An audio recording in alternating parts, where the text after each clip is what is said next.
nightbane, I already finished Lightlark by Alex Astor on page 257 or 57. So far, not getting anywhere. And I'm also reading Animal Farm.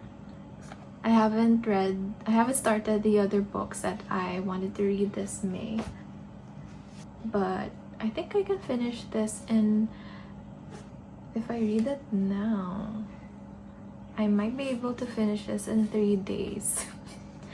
And then I'm going to start a new book. I'll probably give you a review. I'll also be... What am I going to do today? I'm gonna read Nightbane. I just want this finished, and I'm not sure if I should finish Sky Shade because I fear I'm not liking this book. That's it. That's the update for today.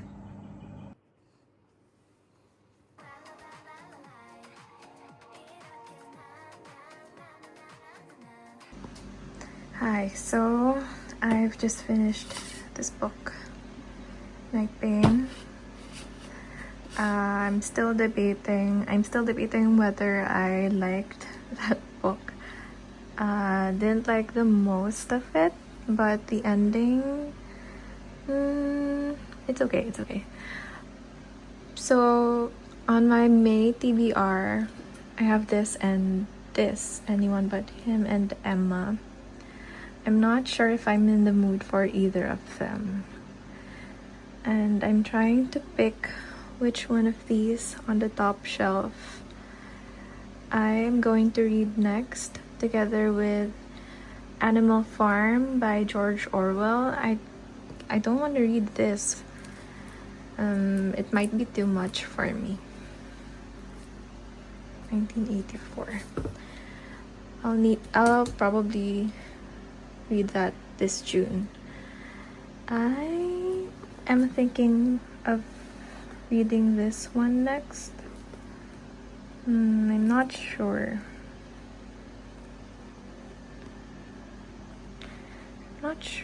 Maybe this? I don't have the second book though, so I'll probably start with this one. Is this the first book? Or can you read them not by order? What is the order?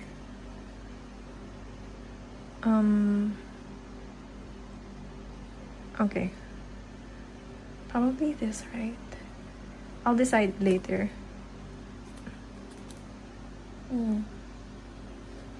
Let me get back to you. Oop. Okay. This one is going in here. Still don't know if I should get the third book. Oh, and I haven't shared my thoughts with this series. I want to read the Once Upon a Broken Heart, but the thing is, I did not love this series as I thought I would, as much as I thought I would. So, still thinking about it. I've heard a lot of great reviews on Once Upon a Broken Heart series, so that has me thinking if I should purchase it or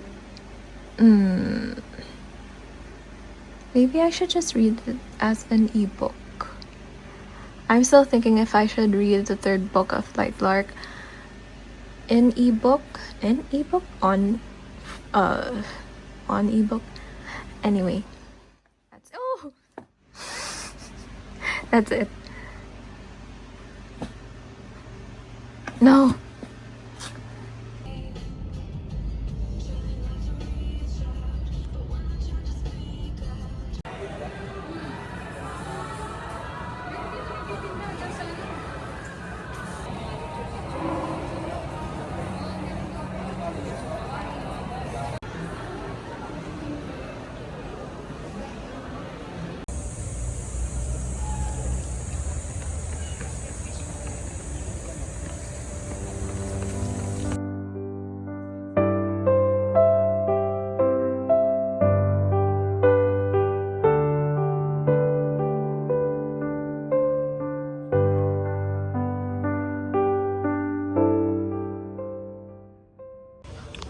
So I've just finished this book and I am planning on giving my thoughts tomorrow.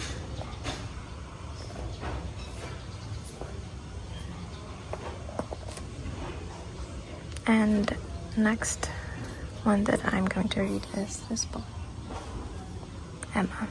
I've already started, but I'm only a few pages in.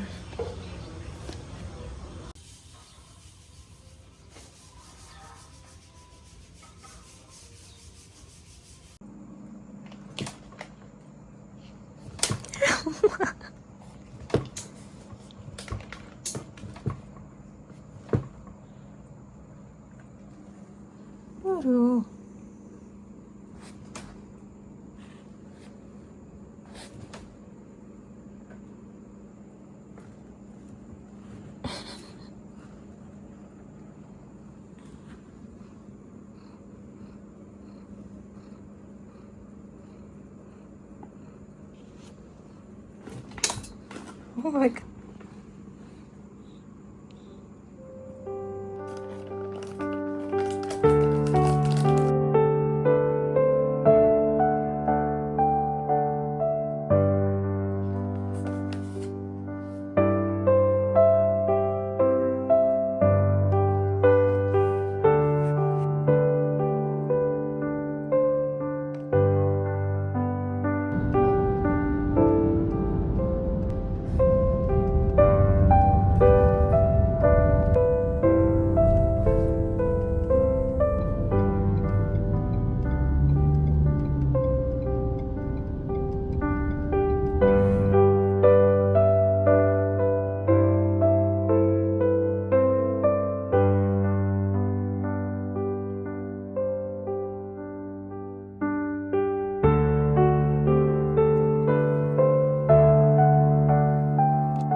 Gonna tell you. Okay, so let's start with I finished these two books first. I finished Lightlark and Nightbane. I didn't hate it, but I didn't love it either.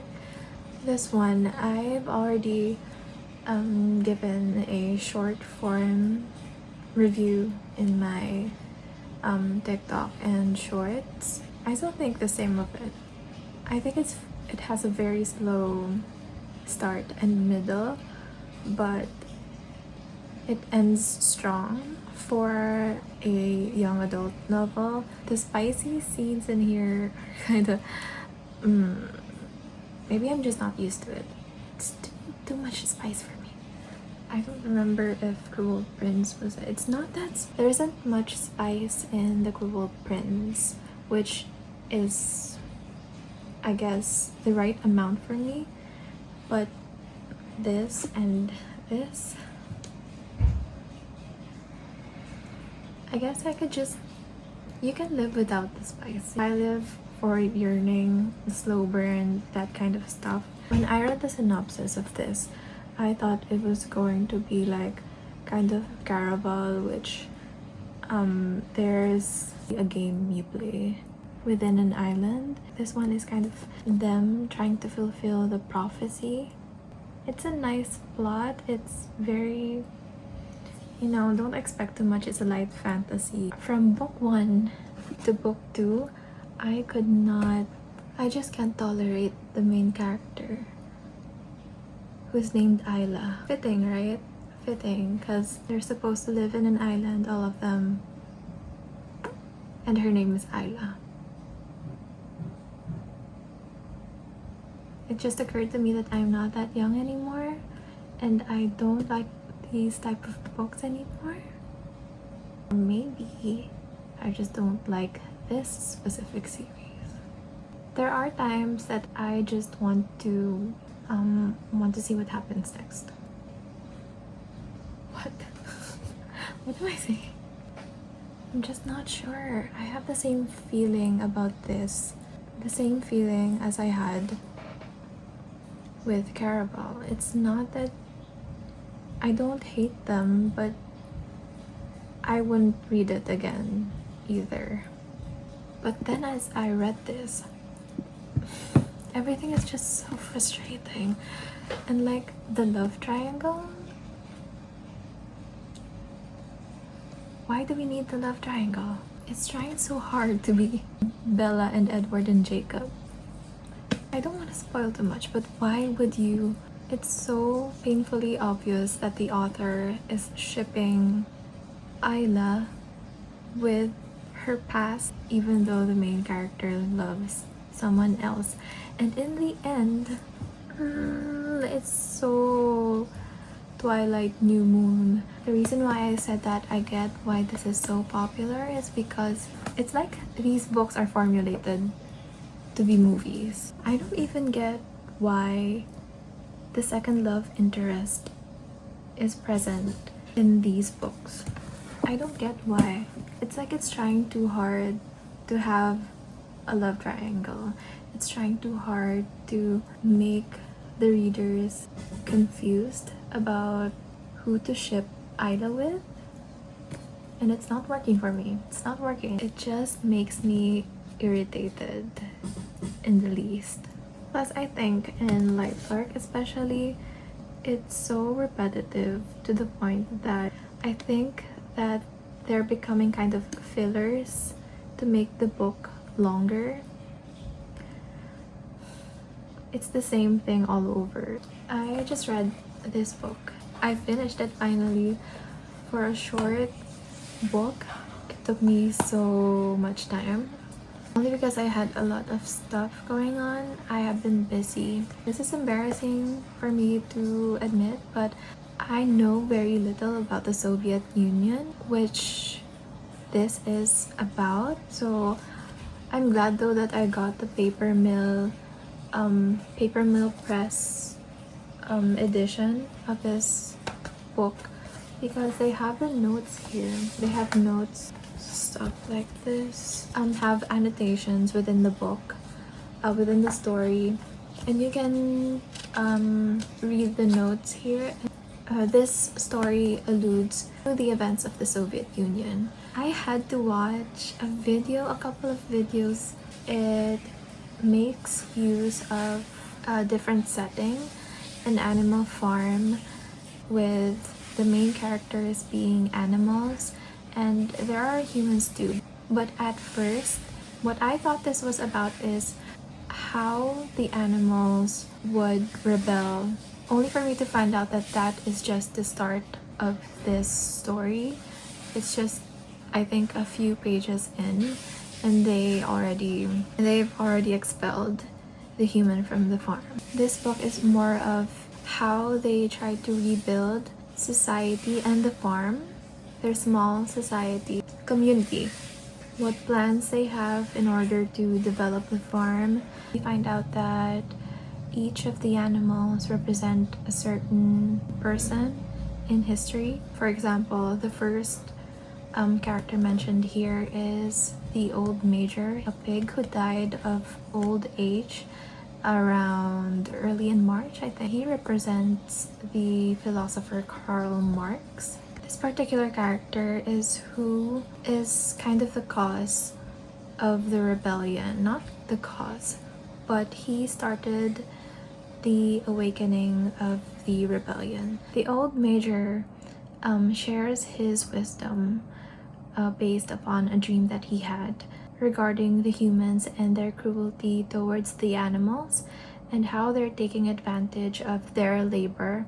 for their own sake, for their own use, and how they're taking from these animals without any care for them, without feeding them the right amount, giving them a more comfortable place to stay. After the old major had died, one or two of these pigs started to apply and reflect on what the old major had said And this is where their plans on driving out the humans away from the animal farm, because why would they rely on the humans when they could do it themselves?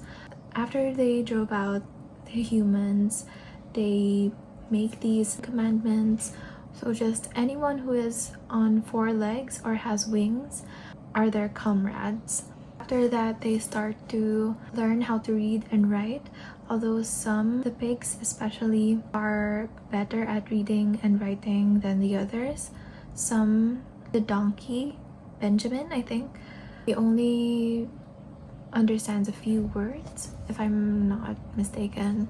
And the other animals, the other species of animals, have different, I guess, levels of understanding. The horse, he can only memorize like the first 3 letters of the alphabet, and when he tries to learn the other letters, he tends to forget the first 3. You just kind of get the idea that each species of animal has or is a certain status within that small community or society, not just regarding their level in literacy, but also with how much work they put in building this new farm, what kind of contributions they give. There are a lot of factors, and there are dogs that are kind of the guards of the place. There are some animals that are ignorant, such as the cat, who didn't work but is always present in the morning and in the evening when they're having their meals. So you get kind of a variety of the different kinds of animals or people. 2 pigs, Snowball and Napoleon. Snowball represents Trotsky, and Napoleon represents Stalin. Did I say that right? Do I look better with my hair down? I don't have the energy to make a bun anymore. The story of this, I don't even know if it's the same angle. Is this the same angle? What was I saying? Right, Napoleon and Snowball. Every time that they come to a point, like, for example, there's a suggestion in order to make better of the farm, 2 of them would be always opposing each other. And even though an issue has been resolved already, they still wouldn't budge. There's this time when the humans came back and they saw how courageous Snowball had been during that fight of that battle, which they call the Battle of the Cowshed. Not sure. They have written their commandments, but as time goes along, Napoleon and a certain other pig named Squealer also drove out Snowball and manipulated every other animal into thinking that Snowball is the cause of the humans coming back, and that he was secretly a spy or something, and that he's secretly plotting. But I failed to mention that Snowball had this idea to build a windmill. They would have electricity so they could use machineries instead of working hard to make a living. Napoleon at first was so against that. He says that working harder is better and working for longer hours is better. That's where driving out Snowball started. And after they have driven out Snowball, the commandments that they have established is slowly being edited to conform to the privileges of the pigs. So they manipulate and gaslight the animals into thinking that the pigs have these privileges and luxuries, and they have more rations than the other animals because they are the brains of this farm. Oh, I forgot, after the windmill. After a while, Napoleon says that it would be a good idea to build the windmill. Smaller rations than before because they would have to work to make food and build the windmill at the same time. All the other animals are like, didn't he oppose that idea when Snowball suggested it? It's Squealer who said that Napoleon only said it because Snowball has some kind of secret plot. They just twist their words in order to fit their narrative to whatever is convenient for them. The other animals, I guess, were easily manipulated because of how much they work.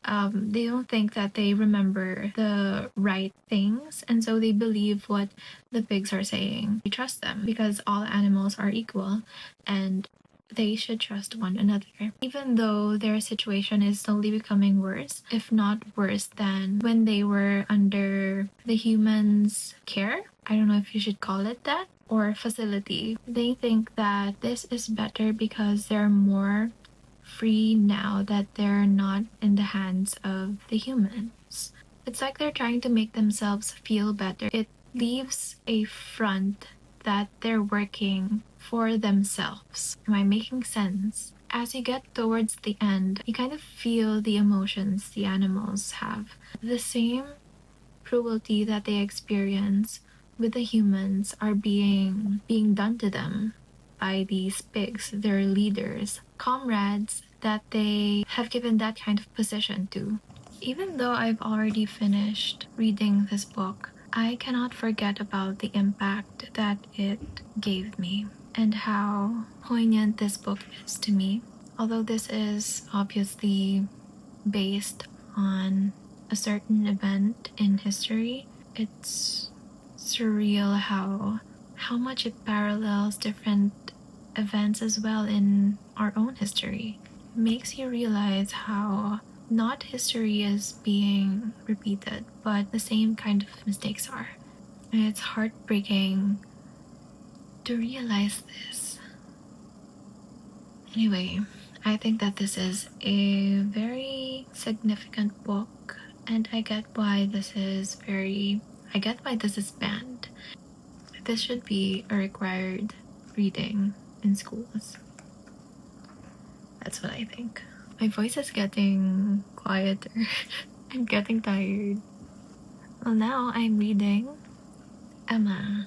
I think this is a kind of a comedy romance book, if I'm not mistaken. I might be wrong, but I watched the movie and it kind of has a comedic vibe to it, which is why I have wanted to read this book so much. So far, I am entertained by it. I'm not used to reading classical. I'm not used to reading classic books because the writing style, it takes getting used to. But so far, I'm liking it. Even though I'm just a few pages in, I'm still at page 28. I've been busy. I want to show you what I got for my partner got me for my birthday. I got a lot actually. I have different gifts from him, including that. I don't know if you can see it. Okay. That box. No. That box is from my father. My dad. And this watch is from my mom. I don't know if you can see it. And anyway, what was I going to show you? I was going to show you the albums. I'm so excited. I'm shy, but I'm still so excited. I got the Alicia key ring. I don't know if you can see it. I got this key ring. I don't want to open it for some reason. I want to put it on my bag, but at the same time, I don't want to open this. So, this is the first one. Second is this. I don't know what version this is. Is this the recipe version? The Unis... I forgot to introduce what album this is. This is the Unis Swicy mini album. Stream Swicy. Stream it. They're very, very underrated. So this is, I think, the recipe version. I don't know if you can see it, but this is it. So, Am I going to show you everything? They're so pretty. I love this concept of them. So angelic. I'll show you a few pictures. This is Jelly. And Nana. Nana is so pretty as well. They're also, like, their visuals. Kotoko? Yuna, oh my god. Yuna and Swicy. This is them. Felicia. And then, did I show you everyone? Yunha. Have I shown you everyone already? Oh, here, Hyunju. Oh, I haven't shown you Soan. I'll show you something that they don't have in social media. Here. Isn't that gorgeous? This is still the recipe version. So cute. It's kind of, the package is kind of the old DVD set. So cute. Look, that's the CD. And we have a few more pictures in here. This is such a cute Polaroid film. I don't know why I keep getting Alicia. And so on. And their signatures at the back. Are you getting bored? Please don't get bored. You should watch Unis videos now, right after this video. They're baby pictures. Can you see them all? I don't know what you call this. Is this a postcard? Is this a postcard of Yunha? Here it is. Sweet and Spicy. Oh, it's the album track. Look how cute. These are just the tracks of the album. I think it deserves more attention, this album. Don't you think so? Kotoko! What's this? You can fold this, but I won't. But you're supposed to fold this. Into what? I don't know. I'm not sure. This is giving me the... What's that magazine? When we were, like back in... Is it called Teen Girl or something? Because here, who's that? Who's your perfect Swicy mate? And the last one. The last version of the 3 albums. This, I don't know what this is called. This has photo cards and an ID. These are all the contents. A mini dress. Is it focused? It's a mini dress. And an ID of Kotoko. It's laminated. Photo card of Nana. In the middle. They're like cheerleaders. And the photo book. And the CD. The CD looks so cute. It's the dress that they're wearing. The uniform that they're wearing. What I like about this is it's not stapled in the middle. It only has this. I'll just show you one. I'm gonna choose Kotoko. Okay, that's it. That's what I got. 3 versions of the Swicy album. Okay, that's it. I still don't know how to do an outro without making it awkward. No, never mind. I'll see you on the next video.